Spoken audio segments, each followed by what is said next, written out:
America Iran war ప్రారంభమై 2 వారాలు దాటింది. 2 రోజుల్లో ఇరాన్ కథ ముగించాలనుకున్న అమెరికా ఆశలన్నీ కూడా అసలైపోయాయి. 2 వారాలైనా కూడా పై చేయి సాధించలేకపోతోంది అమెరికా. అసలు ఈ 2 వారాల యుద్ధంలో అమెరికా సాధించిందేంటి? ఇరాన్ను లొంగదీసుకోవడం అమెరికాకు ఎందుకు సాధ్యం కావడం లేదు? ఇరాన్ యుద్ధం అమెరికాకు గుదిబండగా మారుతోందా అనేది తెలుసుకుందాం. అంతేకాదు ఇరాన్లో గ్రౌండ్ వార్కు అమెరికా రెడీ అవుతోందన్న సంకేతాలు కూడా వినిపిస్తున్నాయి. ఇక అదే జరిగితే పరిస్థితి ఎలా ఉండబోతోంది? అమెరికా ఇరాన్ యుద్ధం ప్రారంభమై అయితే ఇప్పటికీ 2 వారాలైతే గడిచిపోయాయి. కానీ ఇరాన్ పై అయితే పైచేయి అయితే సాధించలేకపోయింది America.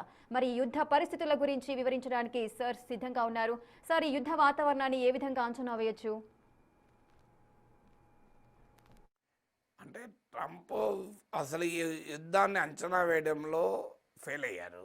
The first failure of Trump. అంటే ఈ యుద్ధము ఎన్ని రోజులు నడుస్తుంది, యుద్ధంలో ఏ రకంగా ఎప్పుడు ముగుస్తుంది, సో యుద్ధం వాళ్ళ విషయంలో ఒక అంచనా వేయడంలో, అంటే ఏదైనా ఒక పని చేసేటప్పుడు ఒక అంచనా ఉండాలి. సో ఆ అంచనాల్లో క్లియర్గా ట్రంప్ ఫెయిల్ అయ్యాడు అనేది స్పష్టంగా అర్థమవుతుంది. మీరు అన్నట్లు 2-3 రోజుల్లో అయిపోతుంది, 2-3 వీక్స్లో అయిపోతుంది. అసలు అయిపోయింది, యుద్ధంలో గెలిచేసాం, ఇక యుద్ధం ఏమున్నది, నేను ఎప్పుడు కావాలంటే అప్పుడు 10 గంటలు ఆపచ్చు, ఇలా తలాతో కాలేని మాటలన్నీ మాట్లాడుతున్నాడు. సో అందువల్ల మొదలు వార్ విషయంలో ఒక ప్లాన్, సో ట్రంప్కు ఎప్పుడైపోతుంది అనేది లేదు. రెండవది ఎగ్జిట్ స్ట్రాటజీ లేదు. అంటే ఈ వార్ను ఎలా ముగించాలి, ప్రారంభించిన వారికి ముగించాలన్న ఆలోచన కూడా ఉండాలి. అన్ని సమయాల్లో మనం అనుకున్నట్లు ముగించలేకపోవచ్చు, కానీ అట్లీస్ట్ ఒక ఎగ్జిట్ స్ట్రాటజీ అయితే ఉండాలి కదా. రెండవది ఎగ్జిట్ స్ట్రాటజీ లేదు. మూడవది వార్ ఇంపాక్ట్ నుంచి అమెరికాను, ప్రపంచాన్ని ఎలా కాపాడాలి. ఇవాళ మీకు గ్లోబల్ ఎనర్జీ ప్రైసెస్ పెరుగుతున్నాయి, ప్రపంచవ్యాప్తంగా మార్కెట్లు తలకిందులవుతున్నాయి, గ్లోబల్ జీడిపి ఇంపాక్ట్ అవుతుందని అంటున్నారు. సో థర్డ్ ఆస్పెక్ట్ ట్రంప్లో ఏంటంటే వార్ ఇంపాక్ట్ను, వార్ ఎనర్జీ సప్లైస్ని డిస్రప్ట్ చేస్తుంది. So how do we address the war disruption అనే విషయంలో ఎక్కడా ఒక అంచనా లేదు. నాలుగవది అసలు వార్ ఆబ్జెక్టివ్ ఏంటి అనే దాంట్లో స్పష్టత లేదు. ఒకసారి అంటాడు రెజీమ్ చేంజ్ అని, ఇంకోసారి అంటాడు న్యూక్లియర్ కెపాబిలిటీని నాశనం చేస్తానంటాడు, మరోసారి అంటాడు మిసైల్ కెపబిలిటీని ధ్వంసం చేశానంటాడు, ఇంకోసారి అంటాడు అసలు మాకేం సంబంధం, ఇరాన్ ప్రజలకే వదిలేస్తాం, మేము వాళ్ళకి సహకార పాత్ర మాత్రమే అంటాడు. మరోసారి ఇరాన్ లొంగిపోవడానికి అంగీకరించింది, పీస్ డీల్ నేనే ఒప్పుకోలేదంటాడు.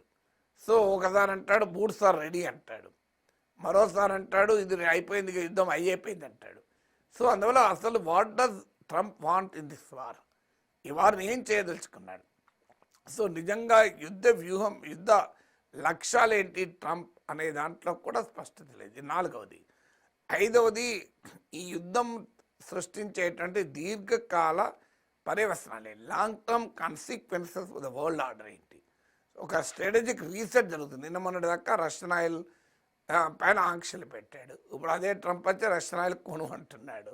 మరి నిన్న మొన్నటి దాకా రష్యన్ ఆయిల్ ఎందుకు ఆపు అన్నాడు, ఇప్పుడు ఎందుకు కొంటున్నాడు? నిజంగానే తను ఇరాన్పై యుద్ధం చేయాలన్న ఆలోచన మొదటి నుంచే ఉంది కనుక మరి రష్యన్ ఆయిల్ పైన మొదట్లో ఆంక్షలే పెట్టకూడదు. అప్పుడేమో ఆంక్షలు పెట్టాడు, రోజ్ నెట్ పైన, లుకాయిల్ పైన, మన దేశం పైన 50% టారిఫ్లు వేస్తానని బెదిరించాడు, 500% అన్నాడు. సడన్గా వారు మొదలు పెట్టినాక ఇప్పుడు రష్యన్ ఆయిల్ కొనండి అని ఇండియాకి చెప్తున్నాడు, ప్రపంచాన్ని చెప్తున్నాడు. అందువల్ల ఐదవది ఏంటంటే అసలు ఒక ముందస్తు, అంటే ఒక స్ట్రాటజీ ఏంటి, what is the strategic consequences ఏంటి. ఇలా రష్యాను వీక్ చేస్తామని మొదలుపెట్టి రష్యానే స్ట్రాంగ్ చేస్తున్నాడు. ఇప్పుడు ఈ వార్లో ద బిగ్గెస్ట్ బెనిఫిషియరీ రష్యా. ఇలా ఆయిల్ ప్రైసెస్ పెరిగాయి, రష్యాకు ఆదాయం చమురు ధర ఎక్కువ వస్తుంది, మారల్ లెజిటిమసీ, రష్యాను ప్రశ్నించే మారల్ లెజిటిమసీని వెస్ట్ కోల్పోయింది. మీరు ఏ రకంగా ఉక్రెయిన్ సావరిటీని దెబ్బతీస్తామంటే రష్యా అడుగుతుంది, మరి వెనుజులా ఇరాన్ల సావరిటీ నువ్వెందుకు దెబ్బతీసావంటారు, ఆన్సర్ లేని పరిస్థితి. ఆఖరికి పుటిన్, రష్యా ఉక్రెయిన్ వార్ల మధ్యవర్తిగా ట్రంప్ ముందుకు వస్తే ఇప్పుడు ఏంటి, అమెరికా ఇరాన్ల వార్ మధ్య పుటిన్ మధ్యవర్తి అయిపోయాడు. సో మధ్యవర్తిగా ట్రంప్ ప్రపంచ శాంతి దూతగా ముందుకొస్తే ఇప్పుడు ట్రంప్ యుద్ధోన్మాద అయ్యాడు, పుటిన్ శాంతి దూత అయ్యాడు. So what is happening in the world అనేది అంటే ఇంత క్లియర్గా స్ట్రాటజిక్ రీసెట్ జరుగుతుంటే ఇది అమెరికాకు నష్టం కలిగించే స్ట్రాటజిక్ రీసెట్ అవుతున్నప్పుడు ట్రంప్ మరి ఏం సాధించబోతున్నాడు ఈ వార్ ద్వారా అనే దాంట్లో క్లారిటీ లేదు. అందువల్ల ఖచ్చితంగా Trump is completely confuse and chaotic. అసలు ఈ యుద్ధాన్ని ఎలా ఎండ్ చేయాలనేది అర్థం కాని పరిస్థితిలో ఉన్నాడు.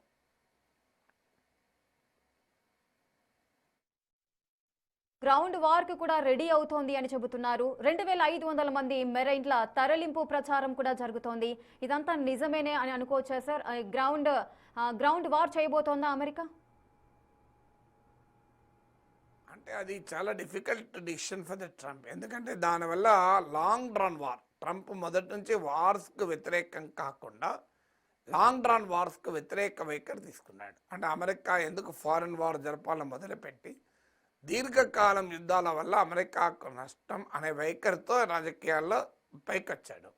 సో ఇప్పుడు ఆయన చెప్పిన సిద్ధాంతానికి భిన్నంగా ఇప్పుడు గ్రౌండ్ వార్ మొదలు పెడితే అది తేలేది కాదు. ఎన్నేళ్ళు పడుతుందో తెలియదు, ఆఖరికి మిగిలేది ఏందో తెలియదు. ఇప్పుడు ఇరాక్లో గ్రౌండ్ వార్ జరిపారు, లిబియాలో జరిపారు, చివరికి మిగిలింది ఏంటో ఎవరికీ తెలియదు. ఆఫ్ఘనిస్తాన్లో అయితే 20 ఏళ్ళ తర్వాత మళ్ళీ తాలిబాన్కే అప్పచెప్పి వెళ్ళారు. గతంలో వియత్నాంలోనే ఇలాంటి రిజల్ట్ వచ్చింది.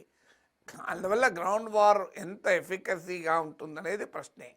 అయితే గ్రౌండ్ వార్ జరపకుండా ఇరాన్లో రెజీమ్ చేంజ్ సాధ్యం కాదని అర్థమవుతోంది.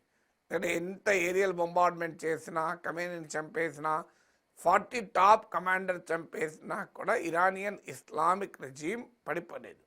దీనికి కారణం ఏంటంటే 1979లో ఇరాన్లో ఇస్లామిక్ పాలన వచ్చింది. అప్పటి నుంచి అమెరికా ఎప్పుడు దాడి చేస్తుందో తెలియని పరిస్థితుల్లో ఇరాన్ బతుకుతుంది 47 ఇయర్స్గా. సో ఈ దాడి అనూహ్యంగా వచ్చి పడ్డదేం కాదు. ఇరాన్ నోస్ ప్రెటీ వెల్ ఈ రకమైన యుద్ధం చేయబోతోంది అమెరికా. అందువల్ల వాళ్ళు ప్రిపేర్ అయి ఉన్నారు. సో యుద్ధం అంటూ జరిగితే మొదలు తమ నాయకులను లేపేస్తారని వాళ్ళకి తెలుసు. అందుకొరకు వాళ్ళు ఎత్తుగడగా ఏం చేశారంటే ఖమేనీ పోతే నెక్స్ట్ ఎవరు, ఆయన పోతే నెక్స్ట్ ఎవరు, ఆయన పోతే నెక్స్ట్ ఎవరు, ఆయన పోతే నెక్స్ట్ ఎవరు, ఇలా ఆర్డర్ పెట్టుకుని కూర్చున్నారు. అందుకే మీరు ఖమేనీ పోవడంతో ముస్తఫా ఖమేనీ వచ్చేసాడు. అలాగే ప్రెసిడెంట్ పెజెస్కియాన్ కనుక అమెరికాను ఇజ్రాయెల్ చంపేస్తే నెక్స్ట్ ఎవరు, ఆయన చంపేస్తే నెక్స్ట్ ఎవరు, ఆయన చంపేస్తే నెక్స్ట్ ఎవరు, ఇలా ఆల్టర్నేట్ పెట్టేసుకున్నారు. ఐఆర్జీసీ చీఫ్ను చంపేస్తే నెక్స్ట్ ఎవరు, ఇలా ప్రతి వ్యవస్థకు ఆర్మీ చీఫ్ చంపేస్తే నెక్స్ట్ పెట్టుకున్నారు. ఇజ్రాయెల్లో కూడా లేదు. ఇప్పుడు ఇజ్రాయెల్లో నెతన్యాహు ఉన్నాడా లేడా అని పెద్ద చర్చ నడుస్తుంది. నెతన్యాహును చంపేశారా, అసలు బతికే ఉన్నాడా అని మామూలు డిబేట్ నడుస్తలేదు. ఇప్పుడు ఏకంగా Iran IRGC Iranian revolutionary guard corps చెప్పింది ఏంటంటే నెతన్యాహు బతుకున్నాడో లేడో తెలియదు, మేమైతే దాడి చేసాం, ఒకవేళ ఆయన బతుకున్నా కూడా వదలము అని ప్రకటన చేశాడు. సో అందువల్ల ఇరాన్ ఆయన ఇప్పుడు ఏం చేయాలి మరి? అందువల్ల ఇప్పుడు గ్రౌండ్ ఫోర్సెస్ను పంపిస్తే అది ఆల్ రౌండ్ కాకపోయినా లిమిటెడ్ గ్రౌండ్ ఆపరేషన్. ఇప్పుడు ఒక ఆలోచన ఏంటంటే గ్రౌండ్ ఆపరేషన్ పంపించి లీడర్షిప్ను తొలగించాలి. అది ఎంత సాధ్యమో తెలియదు. లేదంటే యురేనియం స్టాక్ పైల్స్ను ఇరాన్ నుంచి తరలించాలి, లేదా న్యూక్లియర్ సైంటిస్టులను తీసుకెళ్ళి అక్కడే నిర్వీర్యం చేయాలి అని. కాదనుకుంటే కార్గ్ ఐలాండ్ను క్యాప్చర్ చేసుకొని ఇరాన్ ఆయిల్ లైఫ్ లైన్ తన నియంత్రణలోకి తెచ్చుకోవాలి. ఇలా గ్రౌండ్ ఆపరేషన్స్ ఒకవేళ జరపాల్సి వస్తే దాని స్కోప్ ఎంత, నేచర్ ఎంత, ఆబ్జెక్టివ్స్ ఏంటి అనే దానిపైన వర్కౌట్ చేస్తున్నారు. Still nobody knows whether Trump will go for ground operations or not.